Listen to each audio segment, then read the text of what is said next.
தன்னுடைய கோட்பாட்டு தலைவர்களாக பெரியாரை முன்னிறுத்திருக்கிறார்கள், அம்பேத்கரை முன்னிறுத்திருக்கிறார்கள். மார்க்சியத்தையும் மார்க்ஸையும் ஏன் முன்னிலைப்படுத்தவில்லை அப்படிங்கிற ஒரு கேள்வி இருக்குது.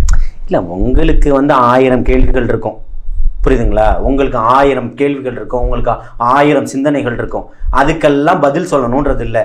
அவங்க இதை தான் காட்டியிருக்கிறாங்க, முன்னிறுத்திருக்காங்க. நீங்கள் ஏன் அதை பண்ணலை, நீங்கள் ஏன் இதை நீங்கள் பண்ணுங்க. நீங்கள் பண்ணிக்கிட்டு இருக்கீங்கல்ல, நீங்கள் பண்ணுறீங்களே.